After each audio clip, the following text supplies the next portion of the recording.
La vie d'adulte vient avec la liberté. Mais quel est le prix émotionnel et mental de cette liberté? Dans cet épisode, notre invité spécial nous éclaire sur le sujet. Je m'appelle Damoutia Kwaku et bienvenue à Inside Talk.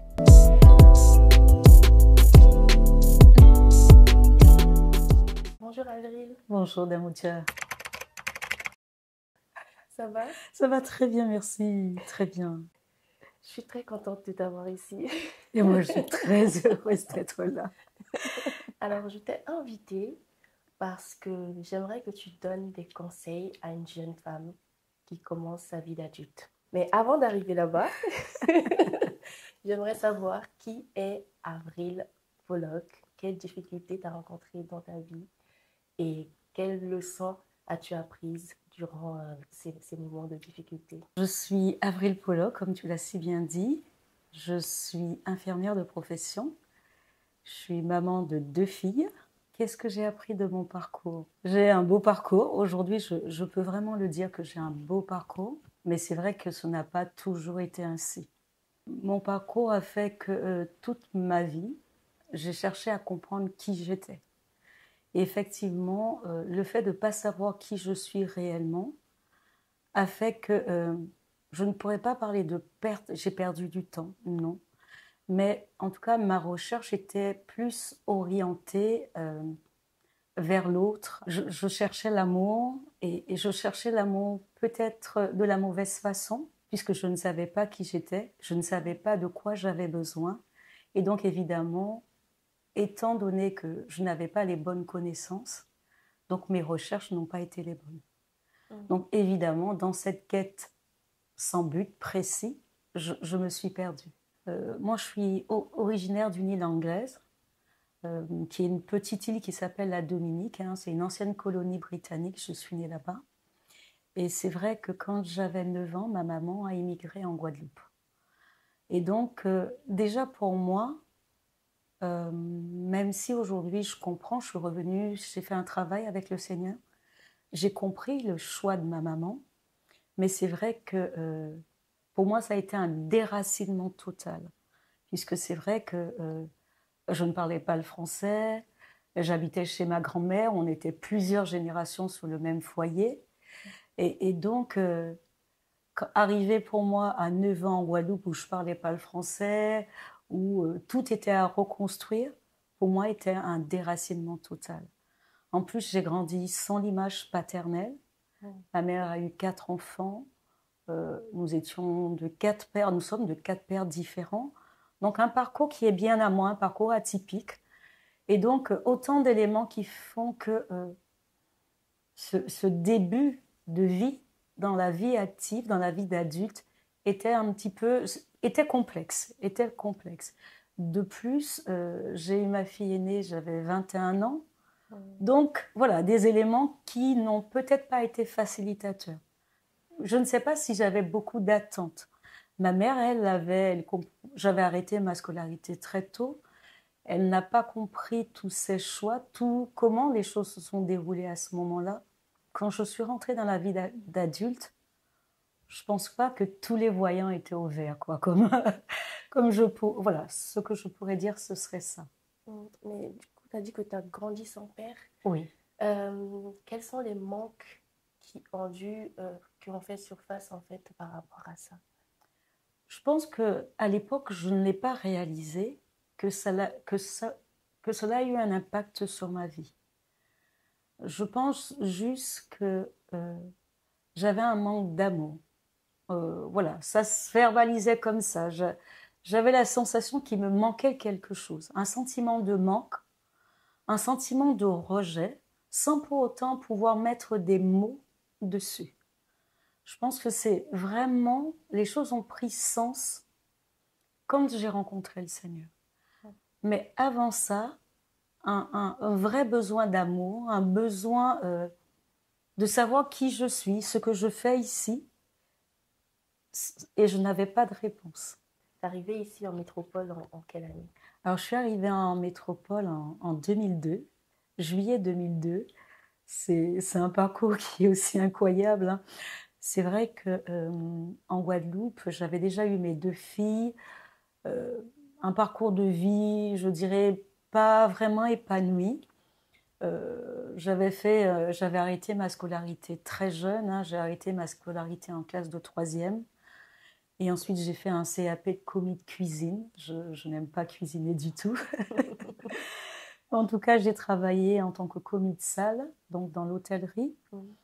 Et, et je vivais comme ça, mais pas satisfaite, pas épanouie vraiment. Et donc, à l'époque, ma maman était déjà... moi, j'étais en Guadeloupe. Ma maman était ici en métropole, à Bordeaux, puisque j'ai mon jeune frère qui à l'époque, avait besoin d'un accompagnement scolaire un peu particulier.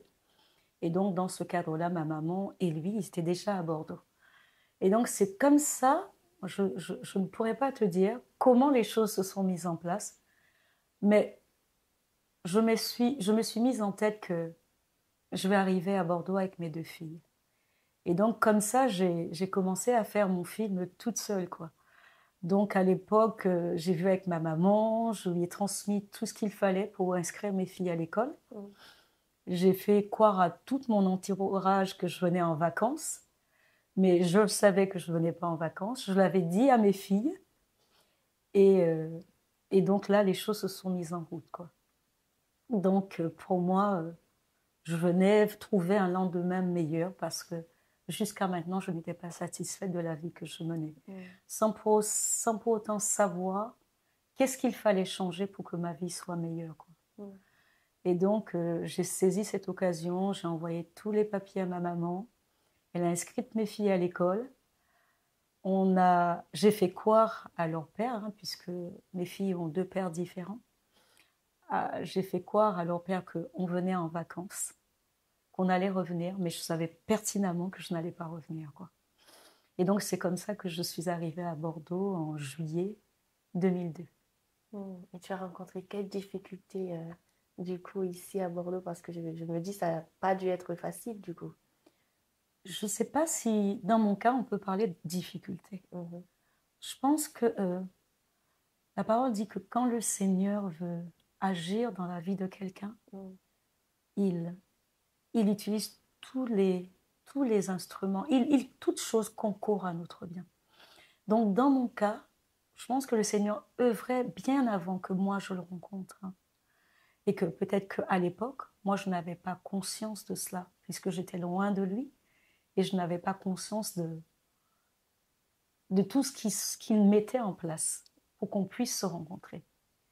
Et quand je suis arrivée ici, ma maman m'avait déjà pris un rendez-vous dans une société d'auxiliaires de vie.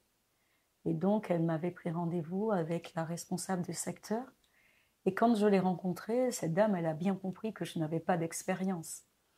Mais il y avait quelque chose qu'elle a pu saisir et qu'elle n'avait pas le choix, quoi. Je pense que c'était les circonstances du Seigneur et ça a matché tout de suite, quoi. Donc, elle m'a donné quelques contrats pour aller aider des personnes âgées en perte d'autonomie dans la région bordelaise. C'est comme ça que j'ai commencé. Et ça se passait tellement bien, j'étais tellement épanouie de faire ça. Et c'était pas grand-chose. J'allais faire des courses pour eux, j'allais faire le ménage. Et j'étais épanouie de faire ça. Et je le faisais tellement bien, tellement engagée, que rapidement, elle a dû me donner plus de contrats, quoi. Et c'est comme ça que les gens commençaient à demander comme auxiliaire de vie à domicile Avril, quoi. Et donc rapidement, elle m'a envoyé faire des formations à l'INFA, à Gradignan. Et c'est comme ça que les choses ont commencé à se professionnaliser, quoi. Parce que jusqu'à maintenant, je m'appuyais sur mon envie de bien faire et ça fonctionnait. Mais quand elle a vu que ça fonctionnait bien, elle m'a envoyé en formation pour apprendre comment aider, comment bien aider les gens à domicile, comment on fait quand on va faire les courses pour quelqu'un, comment satisfaire à ses besoins, répondre à ses besoins. Et ça a commencé comme ça. Il n'y a pas eu d'hasard dans ma vie. Tout mon parcours n'est que le fruit de ce que je suis aujourd'hui et par la grâce de Dieu, parce qu'il a toujours un plan bien précis. Et tous ces événements, il les a utilisés pour se glorifier et pour que je puisse le rencontrer. Parce que toutes ces étapes m'ont conduit à croiser le chemin d'une infirmière qui connaissait le Seigneur, ou dans un établissement où je disais je ne voulais pas, je ne veux pas rencontrer, je ne voulais pas d'amitié avec les gens parce que j'étais mal, parce que j'étais mal, il n'y avait pas d'autre chose. Et cette infirmière, elle a su capter, elle m'a invitée à l'église un jour où elle devait se faire baptiser. Alors elle m'a d'abord invitée parce qu'il y avait un concert. Elle était dans un groupe de gospel et il faisait un concert dans une église. Et je suis allée, bon, j'ai trouvé ça bien, mais je suis repartie. Et après, elle m'a invitée une deuxième fois. Ce jour-là, elle se faisait baptiser. Et donc, il s'est passé quelque chose. Il s'est passé quelque chose et je suis repartie. Et de nouveau, elle m'a invitée. Et quand elle m'a invitée, là, le Seigneur m'a touchée. Là, j'ai rencontré le Seigneur. Là, c'était le rendez-vous qu'il s'était choisi pour me rencontrer. C'était vraiment comme, j'étais comme un animal sauvage qu'il fallait dompter. Je manquais d'amour, je manquais d'un père, je manquais de tout. Et il avait vraiment saisi cette occasion-là pour me rencontrer.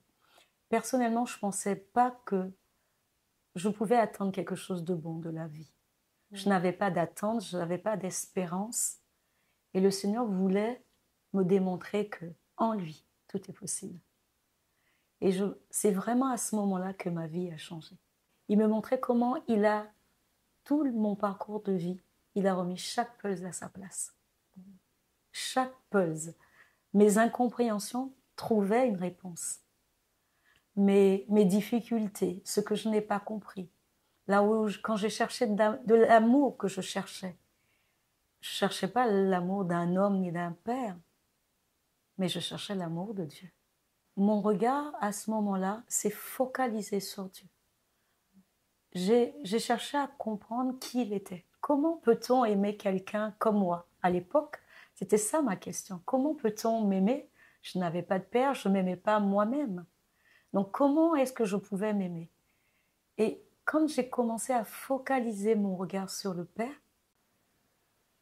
qu'il est, parce qu'avant tout, il est mon Père, et qu'il a pris un temps inconsidérable à me montrer qu'il était mon Père, qu'il m'a toujours aimé, mon regard a changé. Et c'est comme un film un peu bizarre parce que je le regardais lui, et lui, il focalisait sa lumière, il la renvoyait sur moi, et c'est là où je me suis rencontrée, moi, à travers ses yeux. Parce qu'on peut faire des choix que nous-mêmes, on peut ne pas comprendre. Aujourd'hui, je n'encouragerais pas quelqu'un à arrêter sa scolarité en 3e. Mais si par la force des choses, le parcours est tel qu'il est, je dis qu'il y a toujours de l'espoir. Parce que quand on apprend à connaître qui est notre Seigneur, qui est celui qui nous a sauvés, on cherche à le connaître lui, automatiquement, on se découvre soi. C'est pas une quête qui est vaine. C'est pas quelque chose qui est vain. Et c'est quelque chose qui donne tout son sens à notre vie. Je pense que si je n'avais pas rencontré le Seigneur, je me serais encore plus égarée dans toutes sortes de travers, puisque quand on a ce vide qui n'est pas comblé, et peut-être pas comblé par la bonne personne ni la bonne chose, on se perd littéralement. Et on ne trouve pas d'espoir, on ne trouve pas de réponse à notre quête. Peu importe ce qu'on peut chercher, il faut que Jésus soit notre quête première. Au tout début, je disais que je t'ai invitée parce que je souhaite que tu donnes quelques conseils à un jeune ou à une jeune. Et moi, je voulais savoir quels sont les outils indispensables pour entamer une vie d'adulte épanouie. Waouh, quelle question. Quel outil? Pour moi, la première des choses, c'est accepter Jésus dans sa vie comme son sauveur et son Seigneur personnel. Pour moi, c'est la première des choses. Effectivement, là, on s'adresse à un jeune, mais peu importe là où il est, peu importe où se trouve la personne, peu importe le niveau ni l'âge de la personne, je pense que c'est la première des choses qui donne sens à une vie. Oui, c'est de rencontrer Jésus comme son seul Seigneur. Parce qu'à ce moment-là, lui, il révèle ses projets à lui. Pourquoi il nous a créés? Pourquoi il a permis qu'on arrive sur Terre? Parce qu'on n'est pas le fruit du hasard. Moi, je suis infirmière. Quand on fait nos formations, quand j'ai fait ma formation d'infirmière et qu'on découvre comment l'organisme est si bien constitué, on se dit que on n'arrive pas comme ça. C'est pas un hasard que ce soit avril qui arrive. Et donc, on remet Dieu à sa juste place. On le remet à sa place de Seigneur. On le remet à sa place de Créateur. Et là, il nous révèle ses plans. Et là, on apprend à marcher dans les pas que lui, il a déjà tracés. Et ça ne veut pas dire que tout est simple, mais on a une force qui n'est pas la nôtre. Et l'impossible devient possible. Je pense que s'il y a quelques années, quelqu'un m'aurait dit, aujourd'hui, je serai là où je suis aujourd'hui, j'aurais dit jamais. Il orchestre toutes les choses pour qu'on puisse arriver à vivre le plan qu'il a prévu pour nous. Et je pense que c'est vraiment une chose extraordinaire. Et aucune situation ne peut arrêter la main de Dieu. Je pense que c'est vraiment ça, je dirais aussi à un jeune. Peu importe le départ qu'on a pris sur la course de la vie, peu importe. On peut avoir pensé qu'on a pris un mauvais départ parce qu'on n'a pas eu de père, parce qu'on n'a pas ceci, cela. Peu importe ce que c'est. Il nous accueille là où on est et il trace la route. Et quand on marche dans ses pas, quand on marche dans ses voies, c'est juste extraordinaire ce qu'il fait. Parce que beaucoup d'entre nous, moi aussi je l'ai pensé pendant plusieurs années, qu'on pense connaître Dieu. Parce que soit ma maman lit la Bible ou tellement de choses. Mais accepter Jésus, c'est une démarche personnelle. C'est un choix personnel.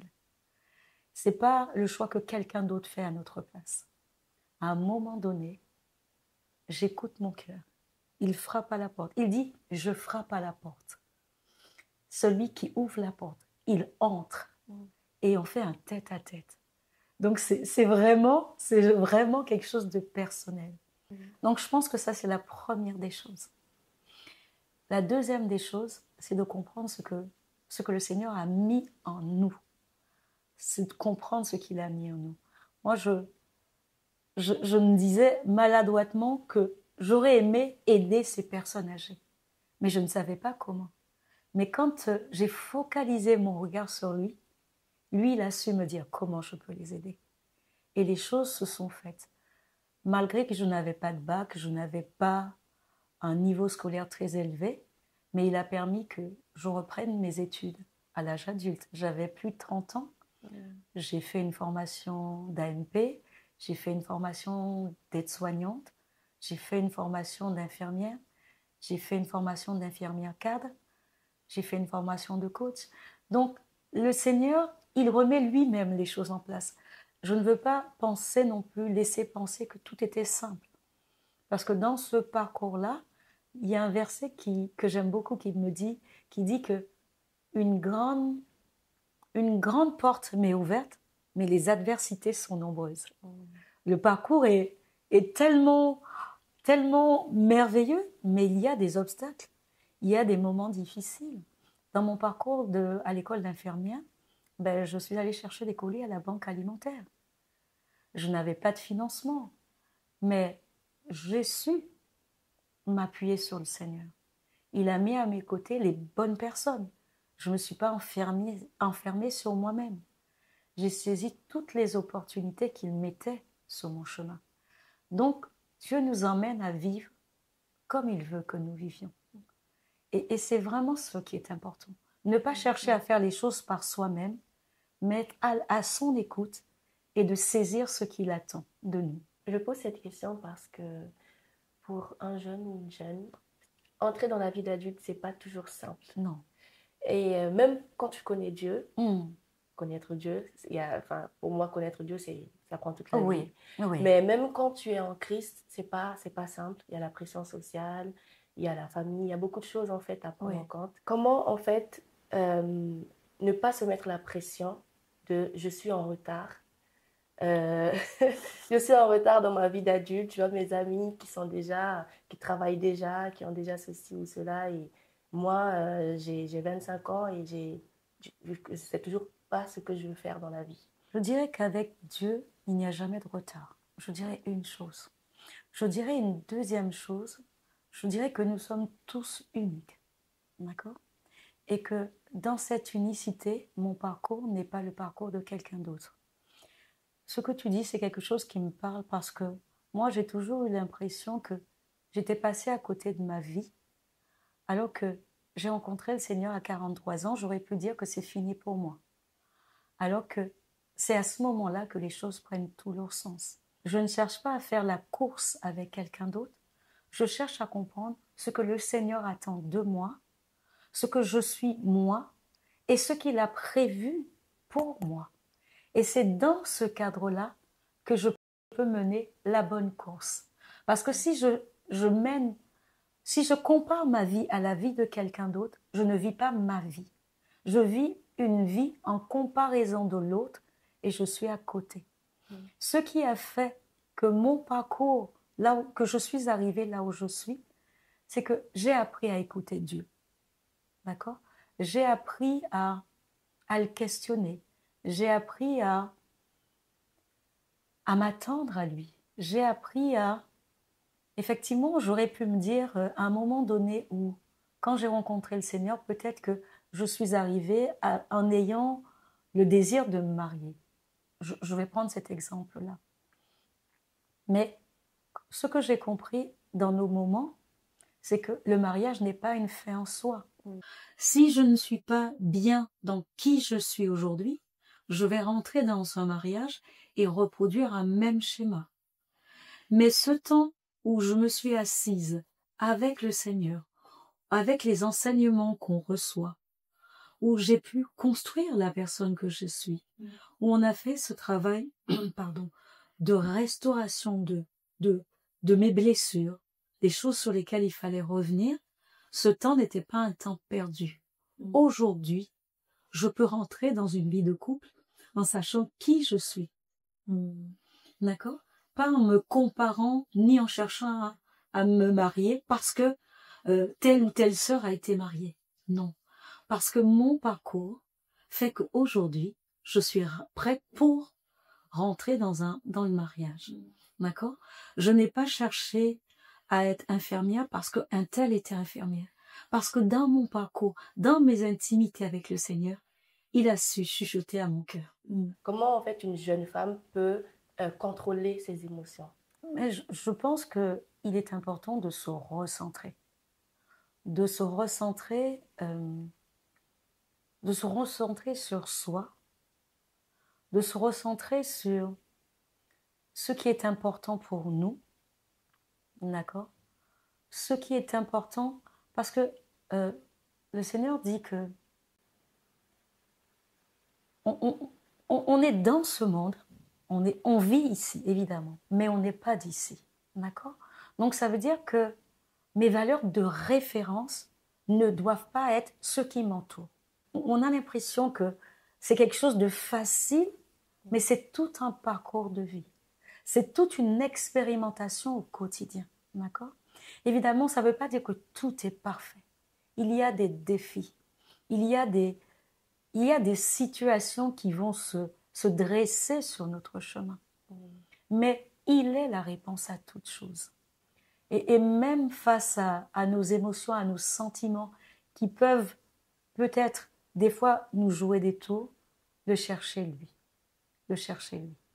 Et puis le laisser nous parler de multiples façons. Parce que Dieu n'a pas qu'une façon de nous parler. Il peut nous parler à travers sa parole, mais il peut nous parler à travers toi, Damoutia. Il peut me parler à travers une lecture que je peux faire. Dieu peut me parler de multiples façons. Donc, à moi d'ouvrir mon cœur et de recevoir ce qu'il veut me dire. Et puis, ne pas s'obstiner à vouloir faire les choses comme je l'ai entendu, comme je l'ai décidé, voilà. Je pense qu'une jeune femme qui regarde cette émission va se dire, ben, je focalise, je reste sur, je m'accroche à Dieu, mais c'est vrai que mes émotions vont dans tous les sens. Et c'est quelque chose que moi-même je rencontre dans ma vie. À un moment donné, tu as des émotions qui vont dans tous les sens. Et j'ai appris à ne pas fier à mes émotions. Exactement. Et à faire confiance à Dieu. Exactement. Surtout obéir.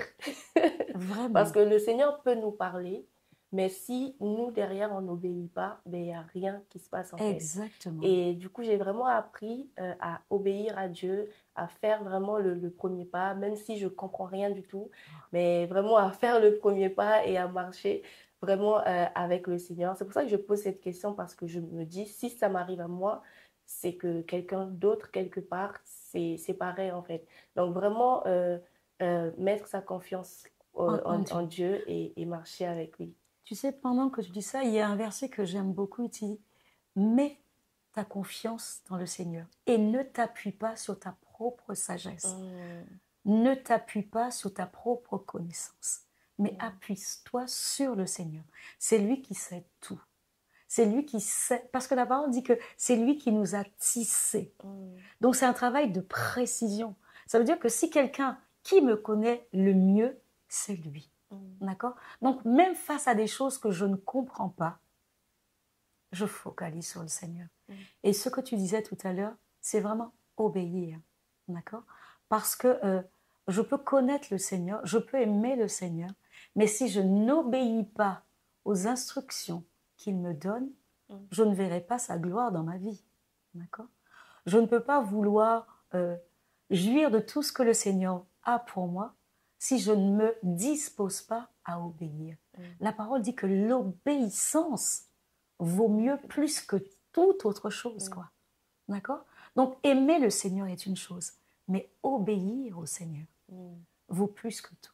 Comment demander de l'aide quand tout nous dépasse? C'est une grande question. Moi, c'était aussi quelque chose de difficile pour moi, demander de l'aide. Demander de l'aide, mais le Seigneur est tellement bon, le Seigneur nous connaît tellement bien que quelquefois, lui-même, il emmène des choses. Je me rappelle quand j'évoquais que j'étais à l'école infirmière et à un moment donné de ma formation, je n'avais pas de revenus. Et pour moi, je ne voulais pas ébruiter cette situation. Mais il y avait quelques personnes comme ça qui connaissaient ma situation. Le Seigneur orchestrait lui-même les personnes pour venir m'apporter de l'aide. Je me rappelle beaucoup cette maman quelqu'un que j'aime énormément, qui, connaissant ma situation, connaissant aussi dans le respect de qui j'étais, où j'avais du mal à demander de l'aide, eh bien, à un moment donné, elle a pris un billet, elle l'a plié et elle l'a juste glissé dans mon sac. Donc, effectivement, je dirais que quelquefois, les gens qui nous entourent savent, le Seigneur leur donne la connaissance, ou ils nous connaissent. Et le Seigneur utilise chacun au bon moment. Quelquefois aussi, ça nous apprend aussi à sortir de certains schémas. Aujourd'hui, même si avant je n'aimais pas demander, aujourd'hui je peux aller dire à quelqu'un, j'ai besoin de ton aide. Parce qu'il n'y a pas de honte non plus à ça. D'aller dire à quelqu'un, j'ai besoin d'aide. D'accord? Donc tout ça aussi nous permet de sortir d'anciens schémas de pensée. D'aller dire, j'ai besoin d'aide. Parce qu'il n'y a pas de honte à avoir. Je pense que c'est, comme tu dis, le Seigneur, il nous envoie parfois des personnes, mais parfois c'est à nous d'aller demander. Exactement. C'est de notre responsabilité de se dire, là, ça me dépasse, j'ai besoin d'aide. Et je pense que c'est de l'humilité de pouvoir faire ça. Sinon, si tu ne demandes pas d'aide, je peux m'en sortir toute seule. C'est de l'orgueil. C'est une forme d'orgueil, exactement. Et c'est de notre responsabilité de dire, là j'ai besoin d'aide, là je ne sais pas faire. D'accord? C'est vraiment de l'humilité. De se dire, je ne dispose pas de tous les savoirs. Et le Seigneur fait de nous des sources de bénédiction les uns pour les autres. D'accord?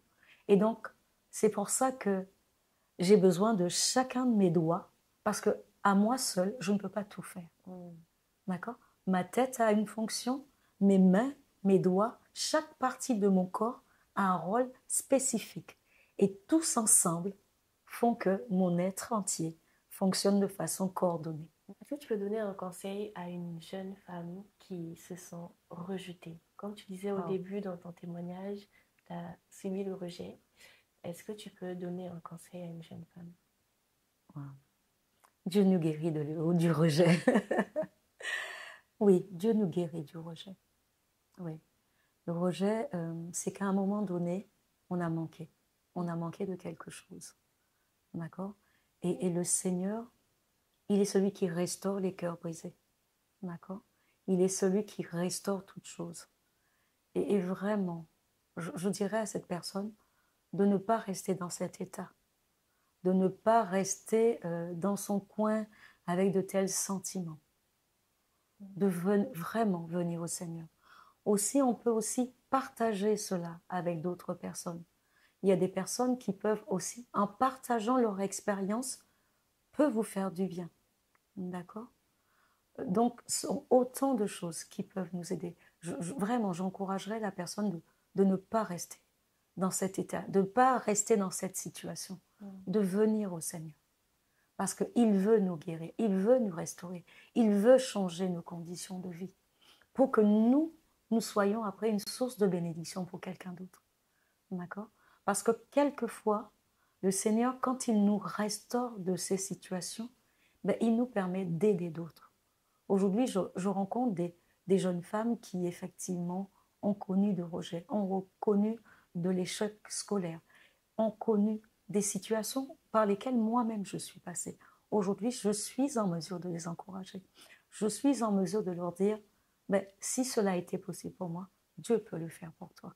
J'aimerais en fait que tu parles à une jeune femme comme si elle était là, une jeune femme qui est brisée par la vie, par les situations, peu importe. J'aimerais en fait que tu lui parles. Wow. Je lui dirais, en tout cas, je m'adresse à toi et je lui dis je te dis que Dieu est amour. Dieu est amour. J'étais quelqu'un de brisé. Extérieurement, j'étais normale. J'avais toujours un magnifique sourire. Mais à l'intérieur, au plus profond de moi, je savais que j'étais triste, que j'étais brisée. Mais l'amour de Dieu a transformé ma vie à jamais. Oui, j'ai ouvert mon cœur. Je ne savais pas aimer. Peut-être qu'elle ne sait pas aimer. Mais l'amour de Dieu restaure une vie, transforme une vie à jamais. Et vraiment, vraiment, ce n'est pas un slogan. Je l'invite vraiment à cet instant, maintenant, à dire, Dieu, j'ai entendu parler de ton amour, je veux juste l'expérimenter. Je te donne ma vie là où elle est aujourd'hui, prends les morceaux brisés et reconstruis toutes choses. Et le prendre au défi, un défi. Seigneur, j'ai entendu parler de toi, tu es le Dieu qui restaure. Restaure ma vie. Voilà ce que je l'encouragerais. Comment se laisser aimer lorsque on a tellement subi dans la vie? Wow, quelle question. Moi, c'est une question qui fait écho, qui fait sens pour moi parce que moi, j'ai beaucoup cherché l'amour à travers le regard de l'autre, dans ma relation avec les hommes. J'ai cherché l'amour dans tellement de choses. Chaque matin, j'étais assise dans la présence de Dieu et il me répétait, pas autre chose, Avril, je t'aime. Donc, on est en présence de quelque chose qui ne me parle pas. Et il me le répétait, il me le répétait et il me le répétait. Dieu est l'auteur de l'amour inconditionnel. Ça veut dire que aucune situation que j'ai pu faire ne me disqualifie à l'amour de Dieu. Aucune situation, peu importe ce qu'a été mon parcours de vie. Je suis un candidat potentiel à l'amour de Dieu. Et quand on apprend à connaître l'amour de ce Père, cet amour inconditionnel, on apprend à se connaître soi, mais on apprend à connaître l'autre. Tu as écrit un livre, des livres d'ailleurs.